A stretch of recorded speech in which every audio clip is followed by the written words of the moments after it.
In today's video, I'm going to show you the best recording software for PC. These recording softwares have no time limit and is completely free to download for your PC. The first one is called the FlashBack.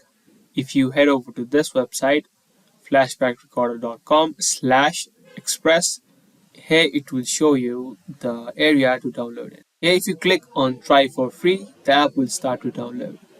Here you can see some of its features.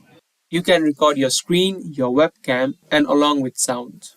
It also does not have any watermark. So it is a great software to get you started on recording your screens. If you scroll down here, it has two versions. One is the free version and the pro version. The pro version has some additional benefits such as you can edit the full video using this pro version. You can record HD and 4K, add text, images, and sounds, and apply video effects. The free version does not have these features, but if you don't need these kind of features, you can try out the recording software. The next one is called Sharex.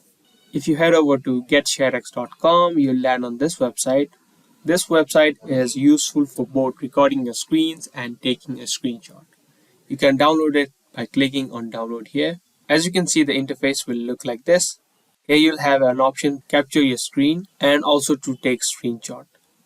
Software is also useful for low-end PCs. So if you have a low-end PC, this software is very useful and it will run smoothly on your PCs also. You can also create GIFs using this recorder. If you scroll down here, it will show you all the features it has. As you can see, easy GIF recording. It is lightweight and is completely open source. The last one on this list is called the OBS Studio. You can enter this website, which is obsproject.com. Here you'll have the option to download it for Windows, Mac, and Linux. This is the interface of this software, and here it shows you all the features. This is the most advanced recording software among the three. So if you like to use a little bit of advanced features for your recording, then you can definitely go ahead and download it for your device.